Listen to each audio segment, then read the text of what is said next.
जहाँ शक्ति है वहाँ महालक्ष्मी है, जहाँ धर्मा है वहाँ महालक्ष्मी विराजमान है, जहाँ प्रेम है वहाँ महालक्ष्मी का आशीर्वाद है, जहाँ सत्य है वहाँ महालक्ष्मी का वास है, जहाँ विनय है वहाँ महालक्ष्मी स्थित है, जहाँ पुण्य है वहाँ महालक्ष्मी की कृपा है, जहाँ त्याग है वहाँ महालक्ष्मी का अनंत सुख है।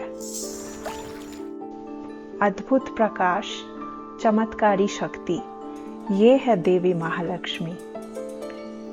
आज हम देवी महालक्ष्मी की एक चमत्कारी महिमा के बारे में बात करेंगे।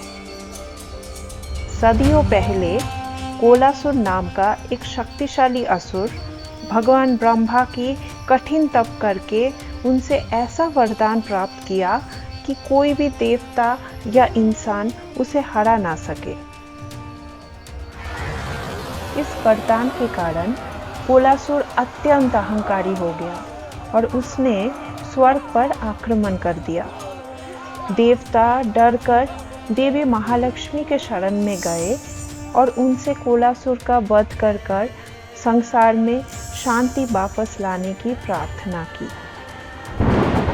ये सुन के देवी महालक्ष्मी अपना भयंकर रूप धारण किया और एक प्रचंड युद्ध के बाद कोलासुर का वध किया।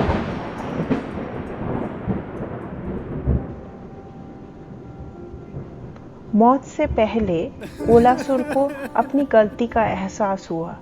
उसने महालक्ष्मी से प्रार्थना की कि उसे हमेशा याद रखा जाए। देवी महालक्ष्मी दया दिखाते हुए वरदान दिया कि उसका नाम हमेशा लिया जाएगा। ऐसा माना जाता है कि ये युद्ध महाराष्ट्र के कोल्हापुर में हुआ था। वहाँ पे देवी महालक्ष्मी का एक प्रसिद्ध मंदिर भी स्थित है। कोलासुर की कहानी हमें ये याद दिलाती है कि जो भी अपने शक्ति का गलत इस्तेमाल करते हैं और अपने अहंकार के वश में आ जाते हैं, वो आखिरकार विनाश का शिकार होते हैं, चाहे वो कितने भी शक्तिशाली क्यों ना हो।